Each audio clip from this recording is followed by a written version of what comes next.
નમસ્કાર દર્શક મિત્રો, હું યોગેશ પટેલ લાઈવ વર્લ્ડ ન્યૂઝમાં આપનું સ્વાગત કરું છું. નિહાળી આજના સમાચાર. અંકલેશ્વરમાં પ્રદૂષણને લઈને જાગૃત નાગરિક દ્વારા જીપીસીબીના આરઓને ટેલિફોનિક ફરિયાદ કરવામાં આવી હતી. આ ઘટનાનો ઓડિયો વાયરલ થયો છે. અંકલેશ્વરના કેટલાક ભંગાર માર્કેટમાં કન્ટામિનેટેડ કેમિકલયુક્ત બેરલો ગેરકાયદેસર રીતે લાવીને તેનો નિકાલ કરવાનો વેપલો ચાલી રહ્યો છે. ત્યારે ગત રાત્રિના સમયે એક સ્થાનિક આગેવાન દ્વારા એક ગોડાઉનમાં કેમિકલયુક્ત કન્ટામિનેટેડ બેરલો ટ્રકમાંથી ઉતારવામાં આવી રહ્યા હતા. તે સમય દરમિયાન જાગૃત નાગરિક દ્વારા આ અંગે અંકલેશ્વર જીપીસીબીના આરઓને ટેલિફોનિક ફરિયાદ કરી હતી. જાગૃત નાગરિક દ્વારા જીપીસીબીના આરઓ જિગીસાબેન ઓઝાને ટેલિફોન મારફતે ફરિયાદ કરતા તેઓએ જણાવ્યું હતું કે નવજીવન હોટલ પાસે આવેલ એક ભંગારના ગોડાઉનની અંદર કેમિકલયુક્ત કન્ટામિનેટેડ બેરલો ખાલી કરવાનું કામ ચાલી રહ્યું છે. તે અંગેના ફોટા અને વિડીયો તમને વોટ્સઅપ પર મોકલેલ છે. તો આવા કેમિકલયુક્ત ડ્રમોનો નિકાલ કરતા હોય આપ શ્રી જીપીસીબી દ્વારા તાત્કાલિક પગલાં લેવામાં આવે તેવી ફરિયાદીએ રજૂઆત કરી હતી. પરંતુ અંકલેશ્વર જીપીસીબીના આરઓ જિગીસાબેન ઓઝાએ જણાવ્યું હતું કે અંકલેશ્વર જીપીસીબીના કામગીરીના દાયરામાં ભંગારના ગોડાઉનો આવતા નથી. આ ભંગારના ગોડાઉનો ઉપર એક્શન લેવા માટે તમારે ગ્રામ પંચાયતને ફરિયાદ કરવાની હોય છે તેમ જણાવ્યું હતું. જો આવા અધિકારીઓ અંકલેશ્વર જીપીસીબીની ઓફિસમાં રહેશે તો અંકલેશ્વરમાં પ્રદૂષણ ફેલાવતા ભંગારિયાઓ બેફામ બનશે અને પ્રદૂષણનો ભોગ અંકલેશ્વરની પ્રજા બનશે. ભૂતકાળમાં પણ નદી નાળાઓ મારફતે પ્રદૂષણ ફેલાવતા ભંગારિયાઓ ઉપર અંકલેશ્વર જીપીસીબી દ્વારા કાર્યવાહી કરવામાં આવી હતી. પરંતુ જિગીસાબેન ઓઝા દ્વારા જણાવવામાં આવી રહ્યું છે કે ભંગારના ગોડાઉનો જીપીસીબીના દાયરામાં આવતા નથી.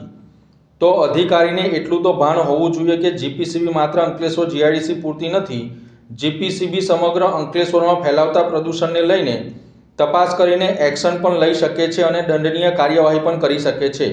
પરંતુ અહીં અંકલેશ્વર જીપીસીબીના આરઓ જિગીસાબેન ઓઝાને કોઈ કાયદાકીય કામ કરવામાં રસ નથી, જેને લઈને અંકલેશ્વરના ભંગારિયાઓ અને જેઓ પ્રદૂષણ ફેલાવવાનું કામ કરી રહ્યા છે તેઓ બેફામપણે કેમિકલયુક્ત કચરાઓ લાવીને તેનો નિકાલ કરી રહ્યા છે અને અંકલેશ્વરના હવા, જમીન અને પાણીમાં પ્રદૂષણ ફેલાવતા ભંગારિયાઓ બેફામ બન્યા છે.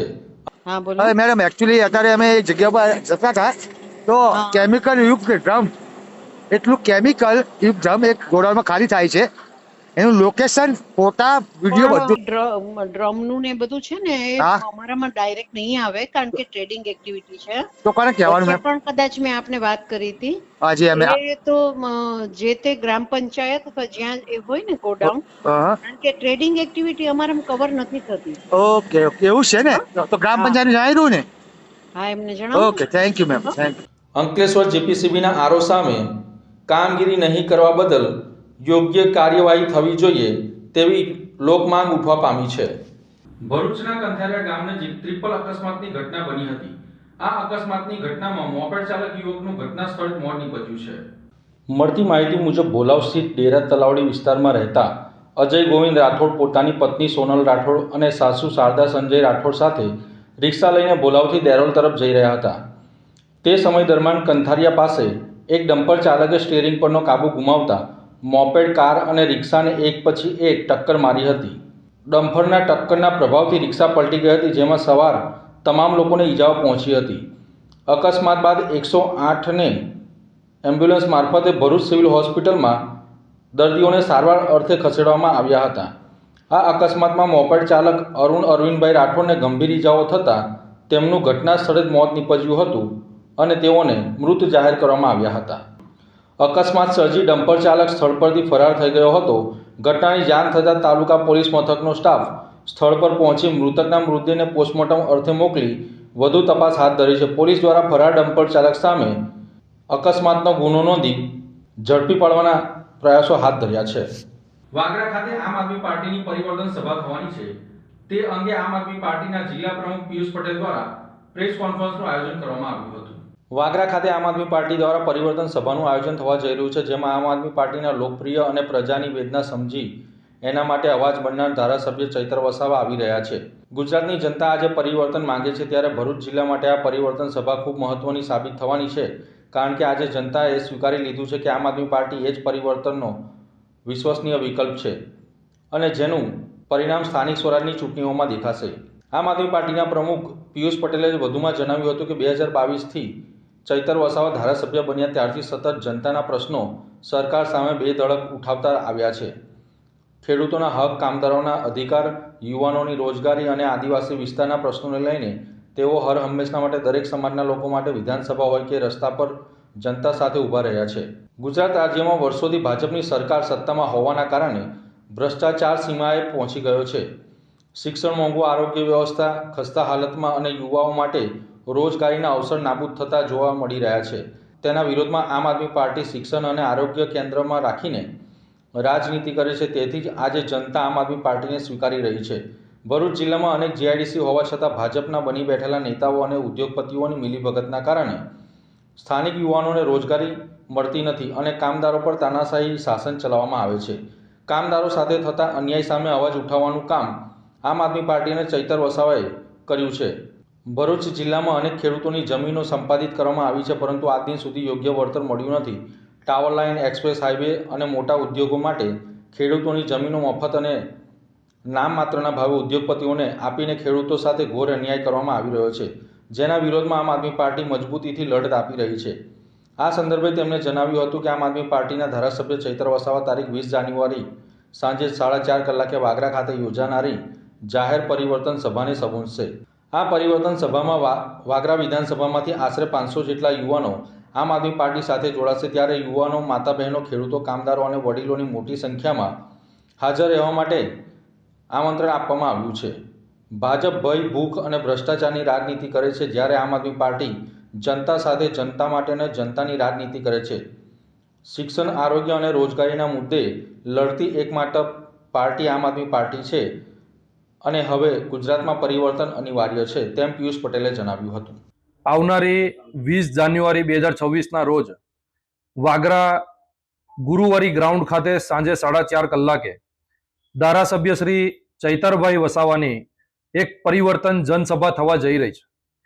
ત્યારે આ જનસભાની અંદર ભરૂચ જિલ્લામાં કેટલાક જે ખેડૂતો છે એના કેટલાક પડતર પ્રશ્ન છે, કેટલાક જે જીઆઈડીસી આવી છે એની અંદર વર્ક કરતા કેટલાક કામદારોના પડતર પ્રશ્ન છે. આ તમામ પ્રશ્નોને લઈ અને આ સભા પરિવર્તન સભા થવા જઈ રહી છે. ત્યારે ભરૂચ જિલ્લાના તમામ લોકોને હું એક આ મીડિયાના માધ્યમથી આમંત્રણ આપવા માંગુ છું કે આપ સૌ પણ આવો, આ પરિવર્તન સભામાં જોડાઓ. ખૂબ મોટી સંખ્યામાં લોકો ત્યાં આગળ પધારવાના છે. સાથે જ કેટલાક ભાજપ અને કોંગ્રેસના સારા જે આગેવાનો છે એ લોકો પણ આમ આદમી પાર્ટીનો તે દિવસે આવી અને ખેસ ધારણ કરશે ચૈતરભાઈ વસાવાના હસ્તકે. જાડેશ્વરના પ્રજાપિતા બ્રહ્માકુમારી ઈશ્વરીય વિશ્વવિદ્યાલય અનુભૂતિ ધામ ખાતે સ્મૃતિ દિવસની ઉજવણી કરવામાં આવી હતી. જાડેશ્વર પ્રજાપિતા બ્રહ્માકુમારી ઈશ્વરીય વિશ્વવિદ્યાલય અનુભૂતિ ધામ ખાતે આજે બ્રહ્માકુમારી સંસ્થાના સ્થાપક બ્રહ્મા બાબાનો 18મી જાન્યુઆરી બાબાનો સ્મૃતિ દિવસની ઉજવણી કરવામાં આવી હતી. બ્રહ્માકુમારી સંસ્થા દ્વારા સમગ્ર જાન્યુઆરી માસ સંસ્થાના સ્થાપક બ્રહ્મા બાબાનો સ્મૃતિ દિવસની ઉજવણી વિશેષ ધ્યાન, તપસ્યા અને યોગ ભઠ્ઠીના કાર્યક્રમથી કરવામાં આવતા હોય છે. ત્યારે જાડેશ્વર ખાતે આવેલ અનુભૂતિ ધામ ખાતે પણ 1 જાન્યુઆરીથી 30 જાન્યુઆરી સુધી યોગ તપસ્યા ભઠ્ઠીનો પ્રારંભ કરાયો હતો. ત્યારે આજે 18 જાન્યુઆરીના રોજ સંસ્થાના સ્થાપક બ્રહ્મા બાબાનો સ્મૃતિ દિવસની ઉજવણી કરવામાં આવી હતી, જેમાં વહેલી સવારથી બ્રહ્માકુમારી સંસ્થાના સમર્પિત ભાઈ બહેનો અને ખૂબ મોટી સંખ્યામાં બ્રહ્માકુમારી સંસ્થા સાથે સંકળાયેલા ભાઈ બહેનો ઉપસ્થિત રહી આખો દિવસ યોગ અને તપસ્યા કરી બ્રહ્મા બાબાના સ્મૃતિ દિવસની ઉજવણી કરી હતી. प्रजापिता ब्रह्मा कुमारी ईश्वरीय विश्वविद्यालय के संस्थापक प्रजापिता ब्रह्मा, जिनकी आज 18 जनवरी पुण्यतिथि है, जिस पुण्यतिथि के उपलक्ष्य में ब्रह्मा कुमारी ईश्वरीय विश्वविद्यालय के सभी सेवा केंद्र के ऊपर विशेष मेडिटेशन के कार्यक्रम चल रहे हैं. आज का दिन ब्रह्मा कुमारी ईश्वरीय विश्वविद्यालय विश्व शांति दिवस के उपलक्ष्य में मनाती है, जिसमें सभी सेवा केंद्र के ऊपर विशेष मेडिटेशन का प्रोग्राम रहता है और विशेष मेडिटेशन के द्वारा सभी तरफ अपने शांति के वाइब्रेशन फैलाने का कार्यक्रम करते हैं. आज ब्रह्मा कुमारी के 8,500 के सेवा केंद्रों पर और हेड ऑफिस माउंट आबू में विशेष शांति के प्रोग्राम चलते हैं और जिस प्रोग्राम के द्वारा हर एक अपने जीवन के अंदर सुख और शांति प्राप्त करके अपने जीवन को श्रेष्ठ बनाने का लक्ष्य लेते हैं। ओम शांति। સુરત જિલ્લામાં ધુમ્મસભર્યા વાતાવરણમાં નેશનલ હાઈવે નંબર 48 પર 2 અકસ્માતની ઘટનાઓ બની હતી. આ ઘટનાની અંદર કોઈ જાનહાનિ થવા પામી ન હતી. સમગ્ર સુરત જિલ્લામાં ધુમ્મસભર્યું વાતાવરણને લઈને વાહન ચાલકો હેરાન પરેશાન થયા હતા. નેશનલ હાઈવે નંબર 48 પર ધુમ્મસના કારણે વાહન ચલાવવું વાહન ચાલકો માટે મુશ્કેલ બન્યું હતું. ત્યારે ધુમ્મસભર્યા વાતાવરણની અંદર કોસંબાના સવા પાટિયા નજીક 2 કિલોમીટર લાંબો ટ્રાફિક જામ સર્જાયો હતો અને આ સવા પાટિયા પાસે અકસ્માત પણ સર્જાયો હતો. તેમાં એક પછી એક 3 4 વ્હીલર ગાડીઓ એકબીજા સાથે ભટકાઈ હતી. જોકે આ અકસ્માતની અંદર કોઈ પણ જાનહાનિ થઈ ન હતી. ત્યારે પંચર પડેલા એક ટેન્કર પાછળ આઈસર ઘૂસી ગયું હતું, જેમાં બંને વાહનોને મોટું નુકસાન થવા પામ્યું હતું. ત્યારે આ અકસ્માતની અંદર પણ કોઈને જાનહાનિના સમાચાર સામે આવ્યા નથી. પરંતુ ધુમ્મસભર્યા વાતાવરણને લઈને વાહન ચાલકોને મુશ્કેલી પડી રહી હતી, તેને લઈને આ અકસ્માતની ઘટનાઓ બની હતી. સુરત જિલ્લા ટ્રાફિક પોલીસ દ્વારા વાહન ચાલકોને અપીલ કરવામાં આવી છે કે ધુમ્મસભર્યા વાતાવરણની અંદર વાહન ચાલકો પોતાની ડીપર લાઇટ અને પાર્કિંગ લાઇટ તેમજ વાહન ધીરે ચલાવવાની પણ સલાહ આપવામાં આવી હતી. અંકલેશ્વરના ગુંજ સોશિયલ ગ્રુપ દ્વારા 8મી ફેબ્રુઆરીના રોજ 51 જોડાઓના સર્વજ્ઞાતિ સમૂહ લગ્ન યોજાશે. અંકલેશ્વરના ગુંજ સોશિયલ ગ્રુપ દ્વારા આગામી 8મી ફેબ્રુઆરીના રોજ યોજાનાર નિઃશુલ્ક 10મા સર્વજ્ઞાતિ સમૂહ લગ્નોત્સવ અન્વયે આજ રોજ જરૂરિયાતમંદ પરિવારની 51 દીકરીઓને પાનેતર શેરવાની વિતરણ તેમજ લગ્ન પત્રિકાઓનું કરવામાં આવ્યું હતું. આ સોશિયલ ગ્રુપ દ્વારા પ્રતિવર્ષ નિઃશુલ્ક ધોરણે 51 દીકરીઓના સમૂહ લગ્ન સમારંભનું આયોજન હાથ ધરવામાં આવે છે. આજ રોજ નવી દેવી ગામના ગુપ્તા ફાર્મ હાઉસ ખાતે યોજાયેલ આ કાર્યક્રમમાં ગુંજ સોશિયલ ગ્રુપના પ્રમુખ સુધીર ગુપ્તા, ઉપપ્રમુખ ગણેશ અગ્રવાલ, ધર્મેશ ચાવડા, પ્રોજેક્ટ ચેરમેન નીરજ પટેલ સહિતના અગ્રણીઓ ઉપસ્થિત રહ્યા હતા. સૌને જય માતાજી. આવનાર 8/2/2026ના રોજ રવિવારે ગુંજ સોશિયલ ગ્રુપ દ્વારા દરેક વર્ષની ભાંતિ આ 10મો સમૂહ લગ્નનું આયોજન કરવા જઈ રહ્યા છે. ત્યારે આજ રોજ કન્યાઓને એના માટે પાનેતર છે અને શેરવાની અને એને પૈજામાનો કપડો આ વિતરણ કરીએ. એના સાથે સાથે આ કંકોત્રીનું પણ વિતરણ છે, કેમ કે એ 10-15 દાડા પહેલાં એના સગા સંબંધીને આપી શકે. તો તમામ અંકલેશ્વર ભરૂચની જનતાને જણાવવા માગું છું કે આ ભાગીરથી કામમાં બધા આવીને જોડાવે. 8/2/2026 દિન રવિવારના રોજ પાનોલી ખાતે જિલ્લા પોલીસ દ્વારા મહિલા કર્મચારીઓ માટે સર્વાઇકલ કેન્સર વેક્સિનનો કાર્યક્રમ યોજાયો હતો. ભરૂચ જિલ્લા પોલીસ દ્વારા પાનોલી ખાતે મહિલાઓના આરોગ્ય અને પોષણ સંબંધિત પડકારોને ઓળખી સમયસર આરોગ્ય સેવાઓ ઉપલબ્ધ કરાવવાના હેતુથી વિશેષ અવેરનેસ કાર્યક્રમનું આયોજન કરવામાં આવ્યું હતું. આ કાર્યક્રમ અંતર્ગત મહિલાઓમાં જોવા મળતા hypertension, diabetes, breast cancer, cervical cancer, anaemia અને સિકલ સેલ જેવા રોગો અંગે નિષ્ણાત ડોક્ટરો તથા તજજ્ઞો દ્વારા યોગ્ય માર્ગદર્શન અને જાગૃતિ આપવામાં આવી હતી. કાર્યક્રમના ભાગરૂપે ભરૂચ જિલ્લા પોલીસમાં ફરજ બજાવતા કુલ 100 મહિલા પોલીસ અધિકારી કર્મચારીઓએ સર્વાઇકલ કેન્સર સામે રક્ષણ માટે વિનામૂલ્યે સર્વાઇકલ કેન્સરની વેક્સિન પણ આપવામાં આવી હતી. ભરૂચના ભુલાવ પંચાયત વિસ્તારમાં કુલ 95 લાખના વિકાસ કાર્યોના ખાતમુહૂર્ત અને લોકાર્પણ યોજવામાં આવ્યા હતા. ભોલાવ પંચાયત વિસ્તારમાં ગટર અને માર્ગ સહિત કુલ 95 લાખના વિકાસ કામોના ખાતમુહૂર્ત તથા લોકાર્પણ કાર્યક્રમનું આયોજન કરવામાં આવ્યું હતું. આ કાર્યક્રમમાં ધારાસભ્ય રમેશભાઈ મિસ્ત્રીના હસ્તે કરવામાં આવ્યું હતું. નારાયણકુંજ અને નંદનવન સોસાયટી વચ્ચે 25 લાખના ખર્ચે અંડરગ્રાઉન્ડ ડ્રેનેજ લાઇન તેમજ 40 લાખના ખર્ચે માર્ગ નિર્માણનું ખાતમુહૂર્ત કરવામાં આવ્યું હતું. આ ઉપરાંત ભોલાવ ગ્રામ પંચાયતથી પાર્થનગર સુધી 30 લાખના ખર્ચે પૂર્ણ થયેલી અંડરગ્રાઉન્ડ ડ્રેનેજ લાઇનનું લોકાર્પણ કરવામાં આવ્યું હતું. આમ ભોલાવ પંચાયત વિસ્તારમાં લોકોની સુખાકારીની નાગરિક સુવિધાઓમાં વધારો થાય તે હેતુથી કુલ 95 લાખના વિકાસ કામોનું લોકાર્પણ અને ખાતમુહૂર્ત કરવામાં આવ્યું હતું. આજે ભોલાવ ગ્રામ પંચાયતની હદમાં આવતા નારાયણકુંજ અને નંદનવન સોસાયટી વચ્ચે લગભગ 25 લાખ રૂપિયાના ખર્ચે અંડરગ્રાઉન્ડ ડ્રેનેજના કામનું ખાતમુહૂર્ત થયું છે. આની સાથે સાથે ₹40 લાખના ખર્ચે રાજ્ય સરકારની મુખ્યમંત્રી નોન પ્લાન ગ્રામીણ સડક યોજના અંતર્ગત RCC રોડ પણ બનાવવામાં આવશે.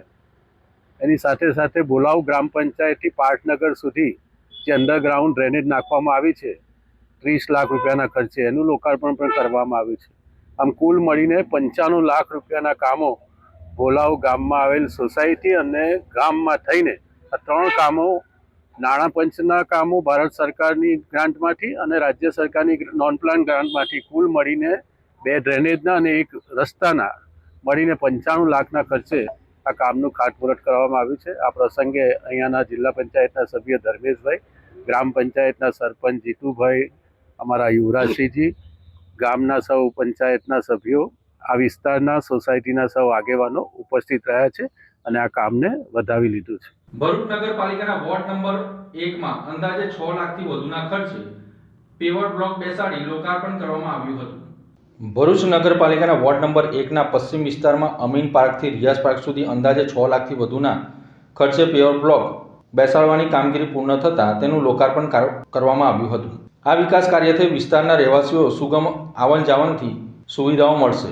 લોકાર્પણ કાર્યક્રમમાં ભરૂચ કોંગ્રેસ શહેરના પ્રમુખ સલીમ અમદાવાદી, સામાજિક કાર્યકર્તા અબ્દુલ કામથી, જાવીદ, જુબેરભાઈ અને સોસાયટીના વિવિધ પ્રમુખો ઉપસ્થિત રહ્યા હતા. ઉપસ્થિત મહેમાનો દ્વારા વિકાસ કાર્યને વખાણવામાં આવ્યું હતું અને ભવિષ્યમાં પણ આ વિસ્તારના સર્વાંગી વિકાસ માટે સતત પ્રયાસો ચાલુ રાખવાની પ્રતિબદ્ધતા વ્યક્ત કરવામાં આવી હતી. સ્થાનિક રહેવાસીઓએ પેવર બ્લોકના કાર્ય બદલ સંતોષ વ્યક્ત કર્યો હતો. આજ રોજ ભરૂચ નગરપાલિકાની વોર્ડ નંબર 1ના સભ્યોની ગ્રાન્ટમાંથી રિયાઝ પાર્કથી ઇમરાન પાર્ક નેશનલ પાર્ક તરફ જવાનો રસ્તો પર બ્લોકનું નવીનીકરણ કરવામાં આવ્યું છે. અંદાજે 6.5 થી 7 લાખ રૂપિયાનું આ કામ છે. એમાં દિવાલ ટુ દિવાલ જે રીતે બ્લોક બનાવવામાં આવે છે, સુંદર કામ થયું છે. આ લોકોના આ વિસ્તારના મુખ્ય રસ્તો છે 5-7 સોસાયટીઓને, તો જવામાં જે તકલીફ પડતી હતી વરસાદના કારણે ચોમાસામાં જે રસ્તો ખોડાઈ ગયો હતો એનું નવીનીકરણ કરીને છેલ્લી 2025-26ની ગ્રાન્ટમાં જે કામ મૂક્યું છે એમાં મંજૂર થઈને આજે પૂર્ણ થયું છે.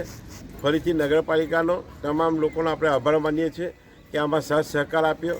નગરપાલિકાના પદાધિકારી, અધિકારીઓ અને તમામ સભ્યશ્રીનો આભાર કે આ કામમાં મદદ કરીને આ વિસ્તારના કામોમાં માટે આ રીતે મદદ કરતા રહેશે અને આ વિસ્તારનો વિકાસ થશે એવી આપણે આશા રાખીએ છીએ. ફરીથી આ તમામ વિસ્તારના લોકોનો આજે તકે હાજરી તે બદલ તમામ લોકોનો આભાર. ભરૂચ નગરપાલિકાએ શહેરને પ્લાસ્ટિક મુક્ત અને કચરા મુક્ત બનાવવા માટે અભિયાનને તેજ બનાવ્યું છે. ભરૂચ શહેરને પ્લાસ્ટિક અને કચરા મુક્ત બનાવવા માટે ભરૂચ નગરપાલિકાએ અભિયાન તેજ બનાવ્યું છે અને તેને લઈને કડક કાર્યવાહી કરવામાં આવી રહી છે. ભરૂચના નગરપાલિકાના વોર્ડ નંબર 4માં આજરોજ ડ્રાઈવ યોજાઈ હતી. આ ડ્રાઈવની અંદર અંદાજિત 1000 કરતાં વધુ પ્લાસ્ટિકની થેલીઓ કબજે કરવામાં આવી હતી. તેમજ દુકાન, રેકડી અને હોટલો બહાર ગંદકી કરનાર વેપારીઓ સામે પણ દંડનીય કાર્યવાહી કરવામાં આવી હતી. દંડનીય કાર્યવાહીને લઈને દુકાનદારો, રેકડીઓ અને હોટલ ચાલકોની અંદર ફફડાટ ફેલાઈ જવા પામ્યો હતો. આવનારા સમયની અંદર પણ જો કચરો ફેલાવનાર અને પ્લાસ્ટિકની થેલીઓ ઉપયોગ કરનાર લોકો સામે ભરૂચ નગરપાલિકા કડક કાર્યવાહી કરશે તેમ જણાવ્યું હતું. તો આ હતા આજના સમાચાર. નવી ઘટનાઓ સાથે ફરી મળીશું. ત્યાં સુધી રજા આપશો. નમસ્કાર.